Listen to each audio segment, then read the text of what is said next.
هدى للناس. أعوذ بالله من الشيطان الرجيم. بسم الله الرحمن الرحيم. السلام عليكم ورحمة الله وبركاته. Baada ya kumshukuru Allah subhanahu wa ta'ala na kumtakia swala na salam kipenzi wetu Bwana Mtume Muhammadin sallallahu alayhi wasallam, ndugu zangu wapenzi watazamaji na mnaonifuatilia popote pale mlipo katika pembe ya dunia, na chukua nafasi hii kuwakaribisha kwa mara nyingine tena katika kikao chetu hiki ambacho tunakitumia kukumbushana mambo mbalimbali, haswa mambo yanayohusiana na dini yetu ya Uislamu, lakini mambo yanayohitajiwa na binadamu sote kwa ujumla. Karibuni sana. Leo biidhnillahi ta'ala, tukiwa tumesherehekea sikukuu ya Eid al-Adha, sikukuu ya kuchinja, imeambatanishwa pia na ibada ya kuchinja. Wewe ndugu yangu Muislamu ambaye Mwenyezi Mungu amekujalia kipato, unao uwezo wa kuchinja mbuzi, ng'ombe, kondoo, pengine hata ngamia, nikukumbushe na Waislamu sote kwa ujumla wetu, hili tulitie mazingationi.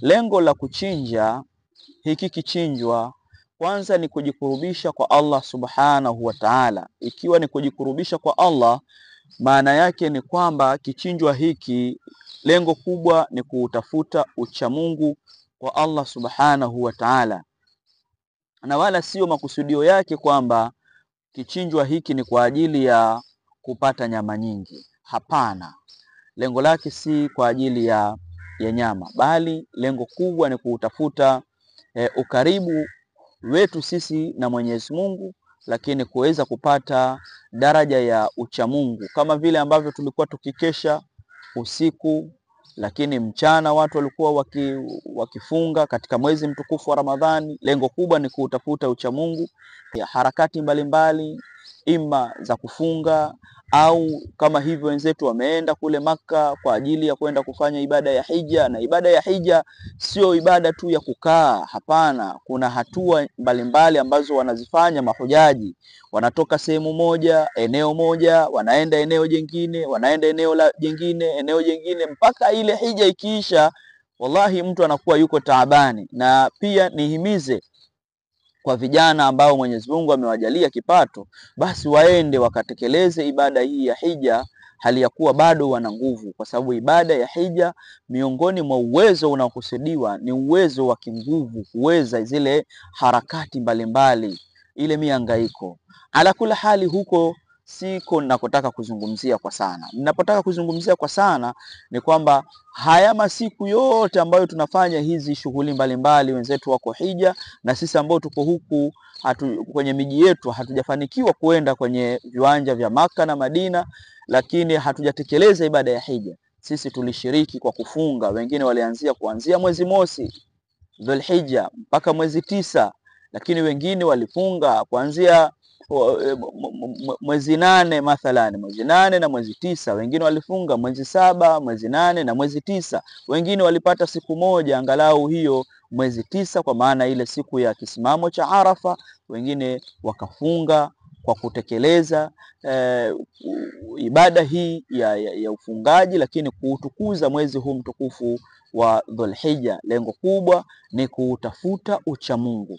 Sasa kwenye kichinjwa pia vile vile, kama mtu anao uwezo wa kuchinja siku ile ya Eid, lakini siku ya pili, ya 3 na ya 4, kwa sababu si mwezi 10 watu wanachinja, wanakula nyama, mwezi 11, mwezi 12 na mwezi 13. Mwenyezi Mungu Subhanahu wa Ta'ala atufanyie wepesi, tuwe ni wenye kutekeleza ibada hii adhim, ibada ya uchinjaji, kwa sababu ndani yake kuna kafara.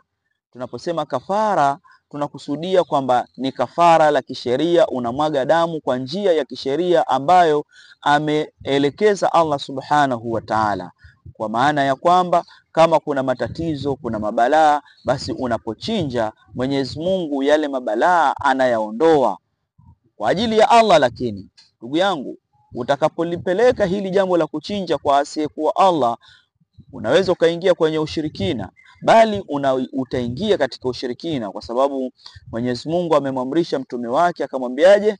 Faswalli li rabbika wanhar, swali kwa ajili ya Mola wako na uchinje pia kwa ajili ya Mola wako. Kinyume chake, ukichinja kwa ajili ya asiyekuwa Allah, basi wewe utakuwa ni mwenye kufanya ushirikina. Shima alaikum, wale wote ambao wamejaaliwa uwezo wa kuchinja mbuzi 2, 3, 4 wafanye hivyo na watoe sadaka hizo nyama. Kutoa sadaka sio lengo, lakini haya ndo matokeo. Baada ya kuchinja nyama utapeleka wapi? Utaweka ndani peke yako? Hasha wakala, basi gawa kwa wenzako ili na wewe uweze kupata fadhila za kuchinja, lakini pia utapata fadhila za kutoa sadaka. Lakini nikumbushe, hili jambo la kutoa nyama sio lengo. Lengo ni kujikurubisha kwa Allah subhanahu wa ta'ala, na hili lengo la kujikurubisha kwa Allah ndilo ambalo tunatakiwa kulipupia. Kama lengo ni kutoa nyama, maana yake kwamba kwenye mtaa kama wamechinja watu 2, 3, wamechinja ng'ombe 10, maana yake hao wanatosha. Ng'ombe 10 ni wengi kwenye mtaa, mnaweza mkagawana mtaa mzima mkatosheka. Kwa hiyo lengo litakuwa limetimia, lakini lengo si kugawa nyama. Lengo ni watu wachinje kwa wingi ili kujikurubisha kwa Allah. Hii ni katika sha'airillah, ni kwenye kuzitukuza zile nembo za Allah subhanahu wa ta'ala. Kwa hiyo hata kama wamechinja watu 50, kila mmoja kachinja ng'ombe 100, kachinja ng'ombe 20, kachinja 50, kachinja ngapi, wewe una uwezo wa hicho kijing'ombe chako kimoja au kimbuzi kimoja, kwa kutukuza matukufu ya Allah, na wewe chinja kivyako ili uweze kupata fadhila hizi zisikupite, ndugu yangu Muislamu. Niishie hapa, wabillahi tawfiki. Assalamu alaikum wa rahmatullahi wa barakatuh.